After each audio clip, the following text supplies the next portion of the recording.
Hello, and welcome to Chapter 9 of Healthcare Law and Ethics. Now, this is a little different, technically. This is a face-to-face course, but with all of our issues with coronavirus, I'm going to go ahead and record the last 3 sections of this chapter. And I'm doing this from home, so there may be a little bit of interruption here and there. I have 2 kids, 8 and 9-year-old boys, who are currently outside playing basketball. And so they may come in, and I have a dog that's in the house, and she may come and try to bark at the door. So just excuse any interruptions that you hear. So we're going to make the best with what we got. We're going to pick up with section 9.4 that starts with page 186. And we're still talking about how to ensure that we have a legally defensible record. And so we're picking up with accuracy. Now, the simple definition for accuracy is what you see here on the slide. It's the degree to which information in the record reflects what actually happened. And it talks about in that first sentence, or the second sentence, that the author is responsible for the accuracy of their own entry. So, if I'm a doctor and I am entering my progress note, it's my job to ensure that what I enter into that record is as close to what actually happened as it possibly can be. Now, we have some issues with EHRs because in the paper world, I physically wrote my note in the pink progress note section. Typically, it was on pink paper. Not all places use pink paper. North Mississippi Medical Center used pink paper, so when you saw that, you knew that was the progress notes. Well, in EHR, we have so many more pieces of data coming in from different databases and other sources. And then we also have issues with those templates that are in the EHR. So they have drop-down boxes, or they have radio buttons, or they have check boxes, and they may not necessarily have choices that reflect the accuracy of what actually happened to the patient, or what treatment they received, or what their diagnosis is. And so it says EHR features such as drop-down menus may force users to select from options that don't accurately depict a patient's condition or treatment. Training providers about appropriate data entry and system use, as well as checks and balances in the system that include audits, is necessary. Now, it says some EHR systems automatically audit data with a rules-based tool that compare the data being entered with the data that have already been entered. Now, this can be cumbersome to the user, but it will contribute to accuracy of the information. Second, authorship and cut, copy, and paste, which is also called cloning. Now, authorship is the creation of recorded information attributed to a specific individual or entity. The Joint Commission requires that organizations permit only authorized individuals to document in the health record, regardless of whether the record is paper, electronic, or hybrid. Those who are authorized must be identified by organizational policy and the medical staff bylaws. So, I have to have permission as a specific type of individual to actually document in the health record. So, we're talking physicians and nurses and respiratory therapists and physical therapists and anybody that is going to actually have hands-on interaction with that patient. So maybe even a dietitian or social worker or case management. Now, dropping down to that next paragraph, we get into cut, copy, and paste. Now, cut, copy, paste typically is an issue with EHRs, but it talks about that there were similar functions available in paper. So you could take a piece of paper to a copying machine and copy that note, and then maybe change the date, or you could glue or crop. But it was harder. It was so cumbersome that didn't really happen a whole lot in the paper world. But just like you go from handwriting a paper to turn into a teacher to typing it in Microsoft Word, it's so much easier to go out on the internet and copy something and then go paste that into your Word document. You couldn't do that with paper. Now, there are significant risks with cut, copy, and paste. So, first of all, we might put information on the wrong encounter or the wrong patient. We could enter information that's not reflecting their current situation. Or if we copy yesterday's progress note and we don't update the information, then we're not customizing it to what's actually going on that day and time. Or what if we're a doctor that likes to write something so generic that he can copy that and paste it into progress notes for 15 of his patients? And so then we might have issues with it not being customized to the appropriate patient.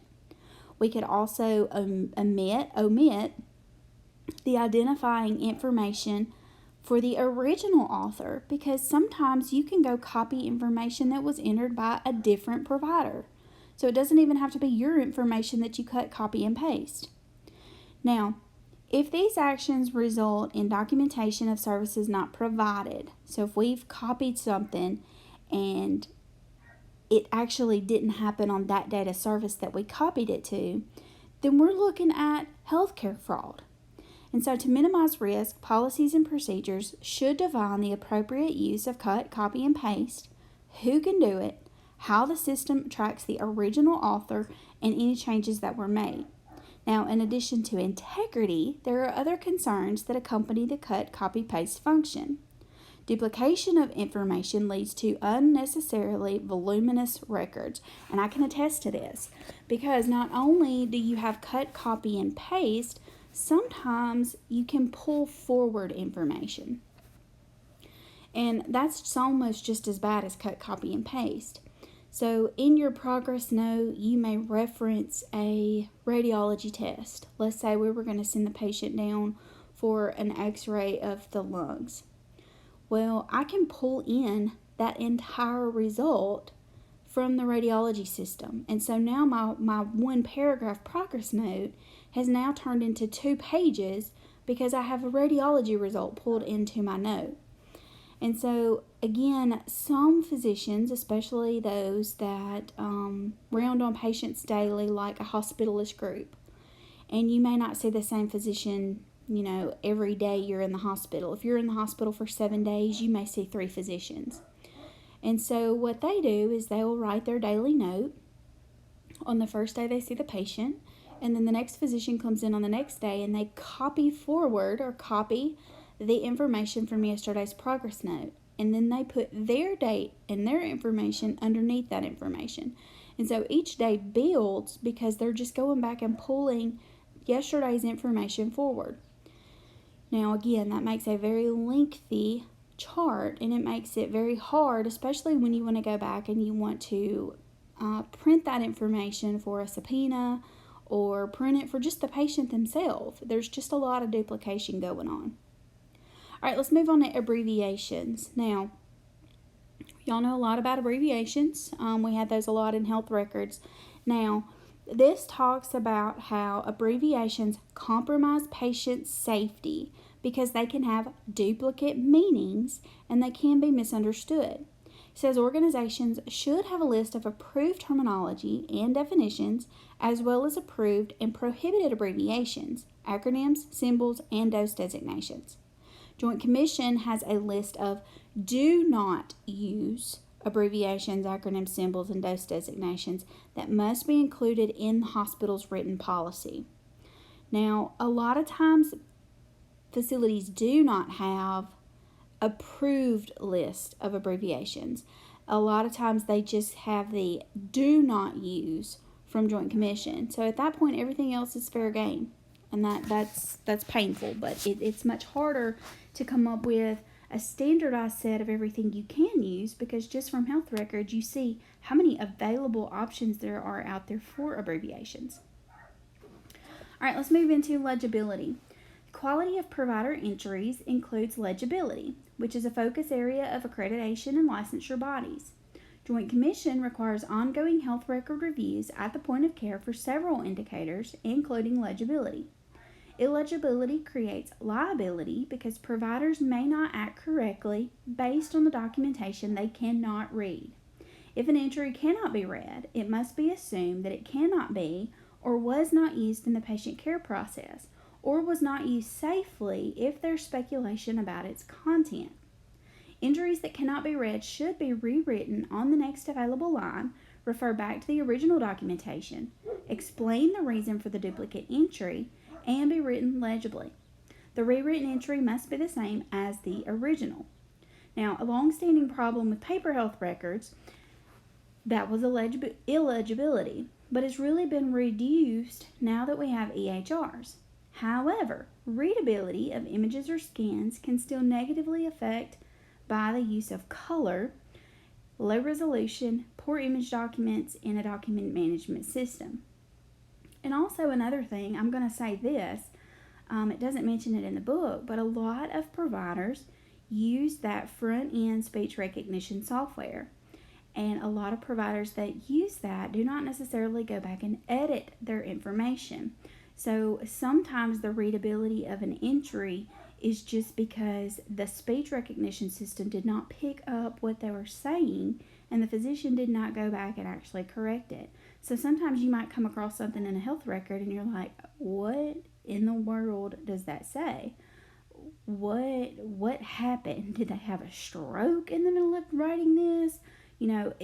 Sometimes it's almost hilarious to see some of the stuff that gets put in these records because they just don't take the time to go back and correct them. All right, let's get into changes to the health record. Now, documentation within the health record may need to be changed or added for many reasons. Foremost are entries that contain erroneous information or are incomplete. While changes may be necessary to ensure record integrity, the manner in which the changes occur can in fact diminish its integrity and subject it to legal scrutiny.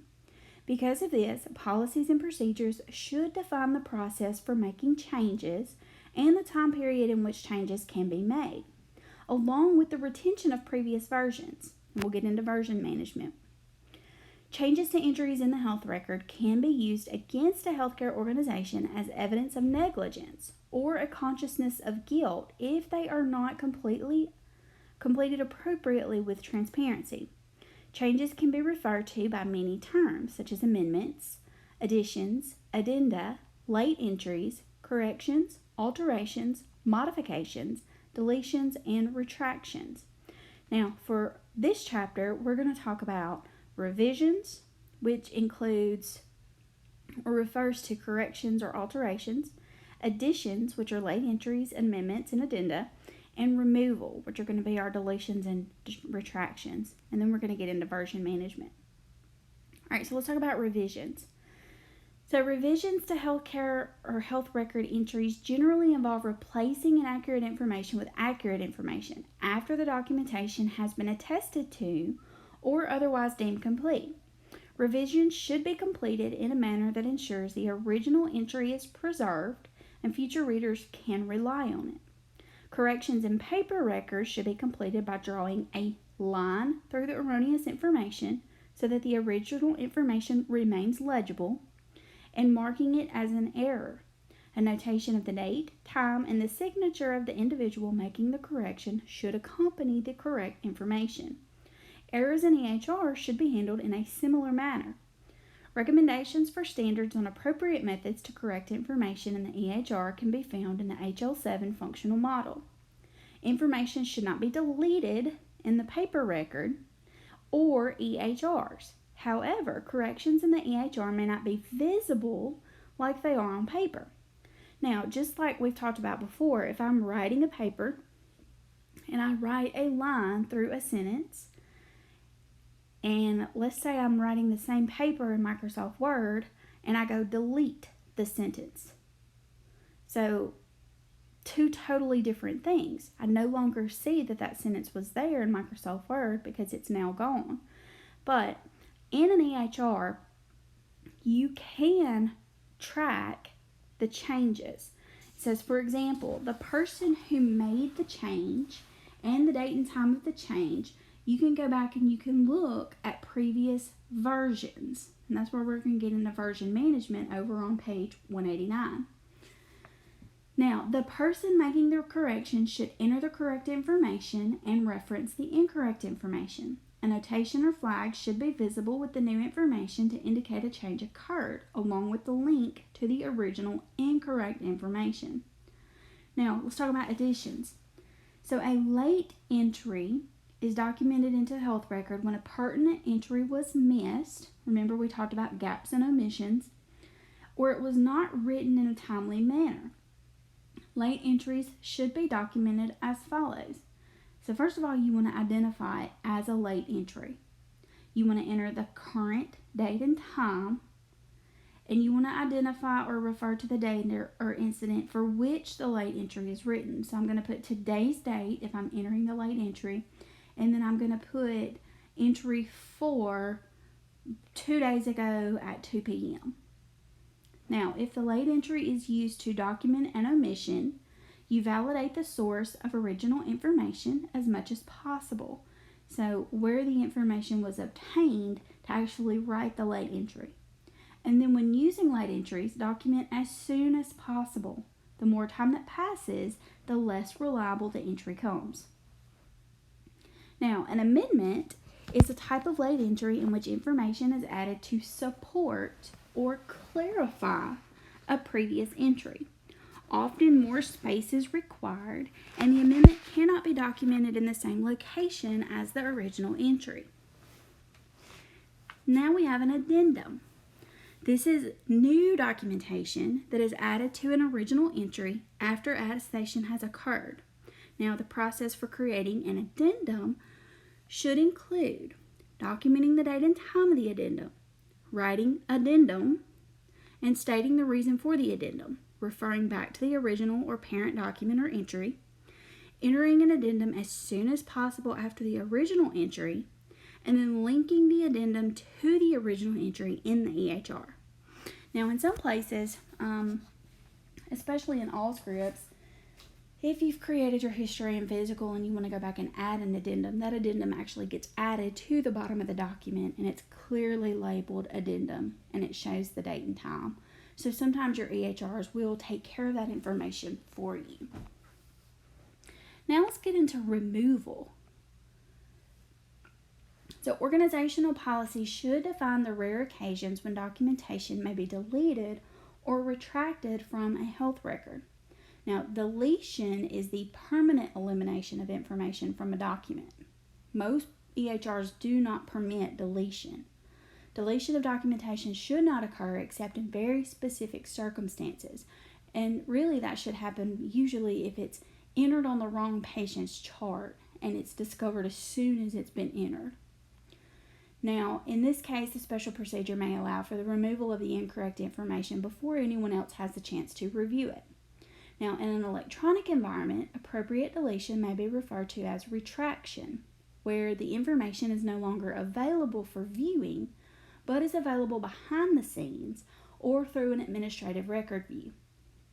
So the EHR has the incorrect information, it still remained attached in the background, but you can't actually see the information in the present document. Information may be retracted to preserve confidentiality. In adoptions, references to the birth mother's identity may be deleted from the record. A flag or other marker would indicate the information had been deleted, and only authorized individuals would have access to it in another location. The retracted information would not be released with a record unless it was permitted by state law. All right, so version management. Now, it talks about how it is acceptable for a draft of a dictated and transcribed note or report to be changed before attestation unless there's a reason to believe that the changes are suspect, would not reflect actual events or action, or it has been relied upon for patient care. Now, for this reason, there could be more than one version of a document. Version management refers to how an organization handles the numerous versions of a document or collection of data that may exist as a result of changes to the health record. If the information has been used for patient care, whether it was attested to or not, it has to be retained and managed. A decision must be made as to which version or versions of the document or information will be displayed, who will have access to the versions, and how they will be flagged in the record.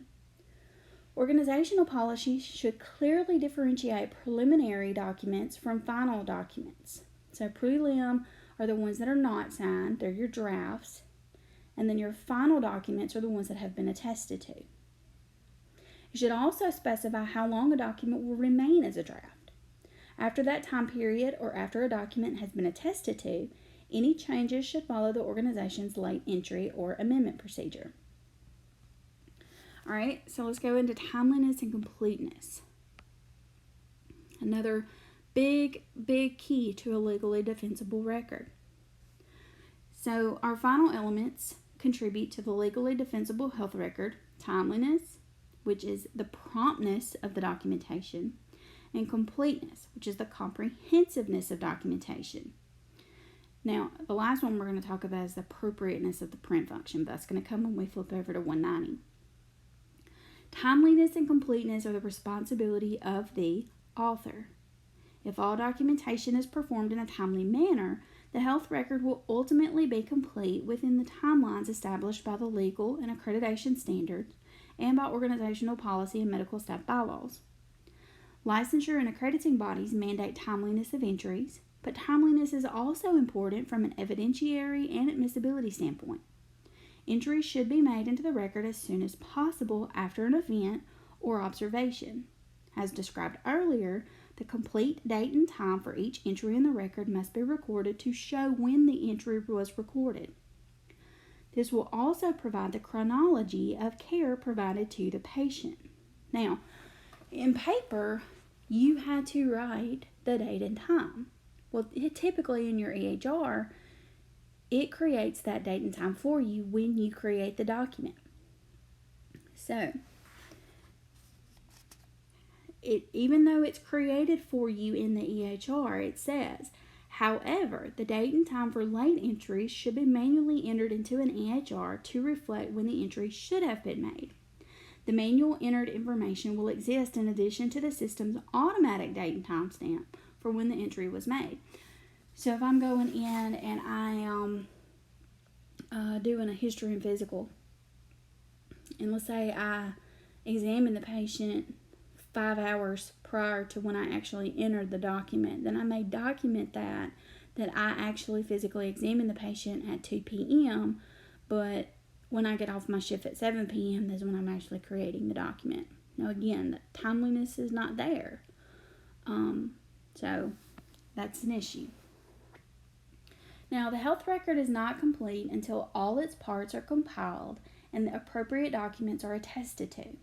EHR settings can facilitate documentation completeness by requiring that certain pieces of data be captured before the user can move on to the next field or exit system. So you heard me say earlier something about a required field. Well, in some situations in your document templates, if let's say it's a Joint Commission required item or a CMS required item, your IT team can go into that template and they can require that piece of information has to be entered, whether it's a checkbox or a drop-down menu or something has to be manually typed into a text box before that user can save the document. Like, they cannot create the document if that piece of information is not present. And so sometimes that's used, and then sometimes it's not, because a lot of times your medical staff will just get so mad and so ugly that it's not worth the fight. So IT just kind of bows down to whatever they ask you to do. And I understand that. You don't want a mad physician in your face. So there are other options. I'm trying to remember what the terminology we used at North Mississippi was. It wasn't required. But it was another kind of prompt. There was like a little blue exclamation mark beside a field, an important field. Again, I'm blank on what it was actually called, but those were the fields that were recommended that they complete. You know, not every piece of information is important, but those specific pieces of information were important enough that they needed that little marker there. Dropping down, it says in that last little paragraph there, EHRs offer unique issues for determining completeness. EHR users could potentially make changes or additions to the health record at any point in time. Organizational policy should determine the point at which no additional changes can be made.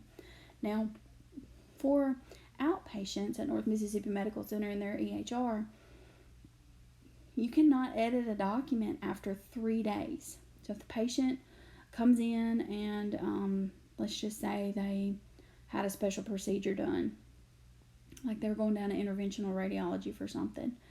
They're still an outpatient because they're not spending the night. Well, 3 days after that patient leaves, no one can go in and edit those documents.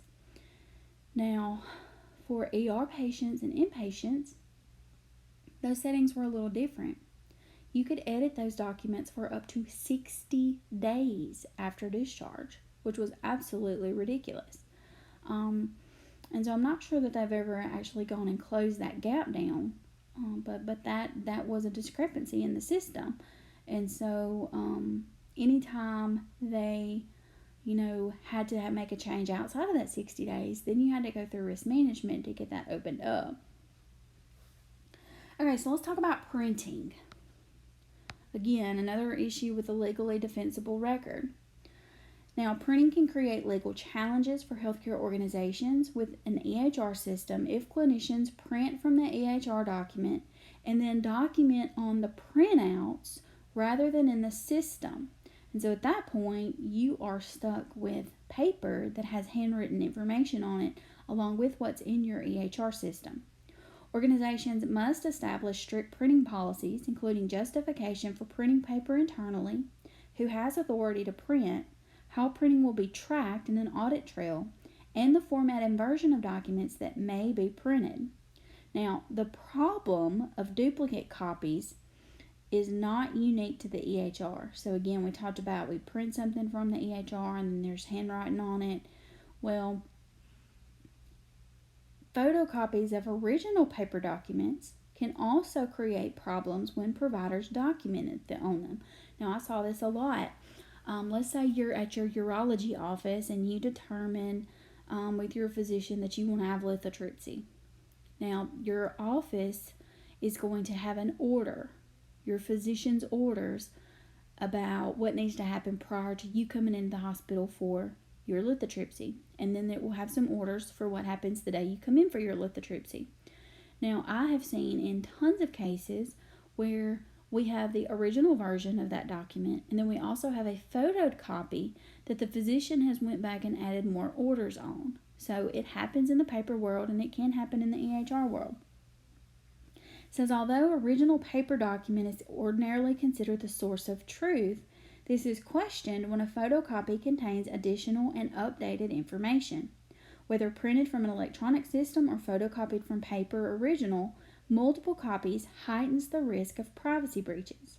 The creation, use, and disposal of additional copies must be monitored closely, regardless of what type of health record you're using. All right, last little thing in this section, and we're going to end it, is personal health records. Now, you're getting this from both sides because we've talked about personal health records in computers in healthcare. Now, your personal health record offers unique challenges to health information management and informatics professionals in the management of the legal health record. The PHR, also known as a consumer health record or a patient health record, is created, maintained, and managed by the individual or the patient to whom the information pertains. Like health records maintained by healthcare providers, PHRs can be paper or electronic. Now, you've got your first two types, which are standalone, and then you also have the tethered, which you've learned about, so you can continue to read through this section.